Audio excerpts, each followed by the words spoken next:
Bienvenue dans Sacrée Sexualité, le podcast où on parle de sexualité, mais pas comme à la télé. Je m'appelle Livia Quero, je suis écrivaine, je suis coach en sexualité et je suis aussi très fan de comédie romantique.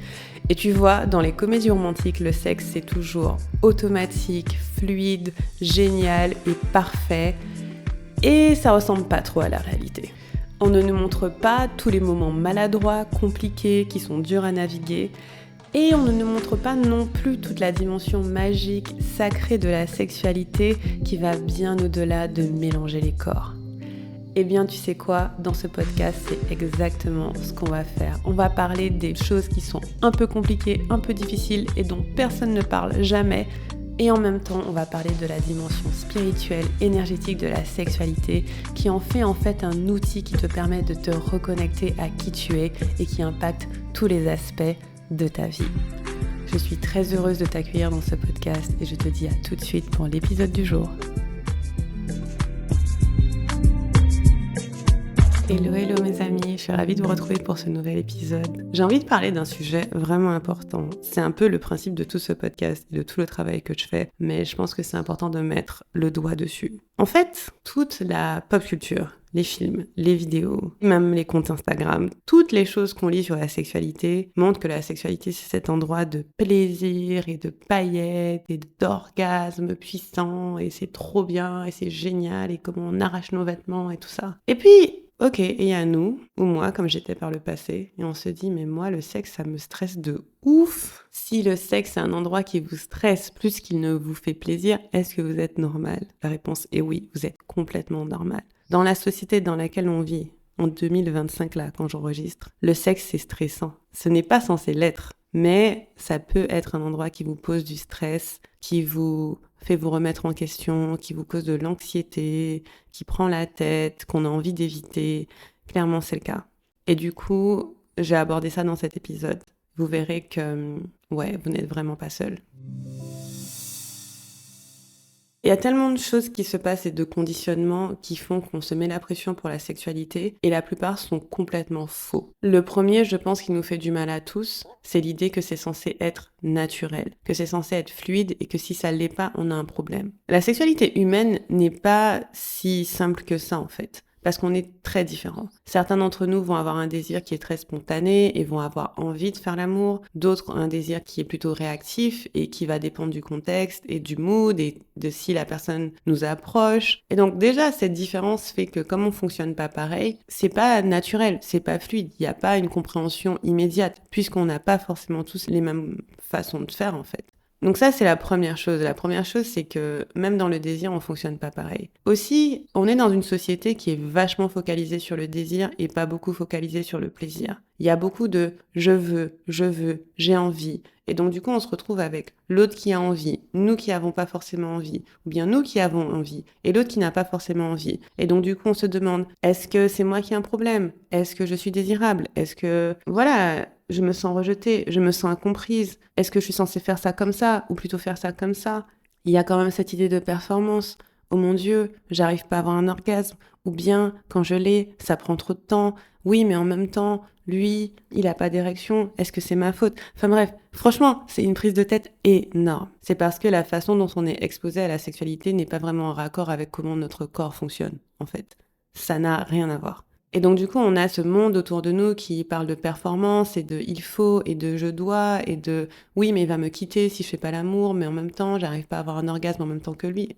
Des trucs vraiment pression de ouf, alors qu'en fait, il faudrait renverser le truc sur la tête complètement. La priorité devrait être le plaisir. Je vous promets, si vous mettez le plaisir au centre, vous allez enlever tout le stress autour de la sexualité. Je vous promets, si vous mettez le plaisir au centre, vous allez enlever tout le stress autour de la sexualité. Si vraiment la seule priorité, c'est le plaisir, vous allez voir qu'il y a plein de choses qui vont être réglées très simplement. Par exemple, vous êtes stressé parce que ça fait longtemps que vous n'avez pas fait l'amour et que vous n'avez pas de désir. Ok, est-ce que la sexualité que vous avez vous fait plaisir ? Est-ce que vous avez envie d'avoir du plaisir ? Est-ce que vous êtes prête à faire ce qu'il faut pour savoir ce qui vous fait plaisir et le demander ? Ça va déjà transformer votre sexualité. Vous êtes avec quelqu'un qui n'a pas de désir, qui n'a pas envie de faire l'amour. Est-ce que vous vous êtes posé la question de si le sexe proposé lui faisait plaisir ? Est-ce que quand vous êtes à deux et que vous êtes ensemble, vous sentez qu'il y a un espace d'échange et c'est fun et c'est cool et on peut explorer, ou est-ce qu'il y en a un ou une qui prend la mouche dès que ça se passe pas comme prévu? Si on met le plaisir au centre,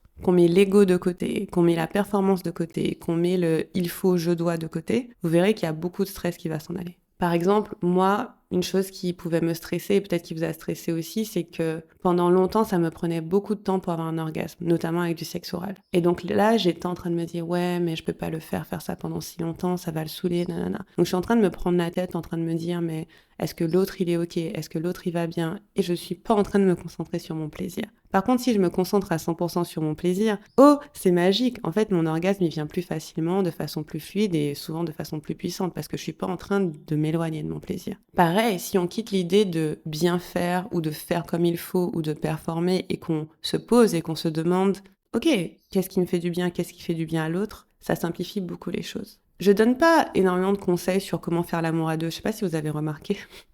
J'en donne pas beaucoup parce que pour moi, faire l'amour à deux, c'est super simple quand on se focalise sur le plaisir. Et à la rigueur, l'exploration autour de ce plaisir. Ce qui est compliqué, c'est la relation à développer avec soi-même pour être OK avec son plaisir, avec le sien et en prendre la responsabilité. Et c'est compliqué pour tout le monde, que vous soyez un homme, une femme, une personne non binaire. Ce truc de se dire, je prends la responsabilité de mon plaisir, c'est vraiment ça l'enjeu. Et donc du coup, quand je suis en interaction avec l'autre, je prends responsabilité de mon plaisir et je peux lui partager ce qui me ferait plaisir. Et vice-versa. Et je prends en compte le plaisir de l'autre. Mais si, par exemple, je ne suis pas responsable de mon plaisir et donc j'attends que l'autre me fasse plaisir sans pouvoir le ou la guider, ou bien je force l'autre à me donner du plaisir et à faire les choses comme ci, comme ça va pas fonctionner. Si chacun prend responsabilité de son plaisir et a à cœur le plaisir de l'autre, vous verrez que votre sexualité à deux, elle sera vachement fluide. Et donc, si votre sexualité est stressante plus qu'elle ne vous fait plaisir, c'est probablement parce que, dans les faits, c'est pas le plaisir que vous avez mis en priorité, c'est autre chose.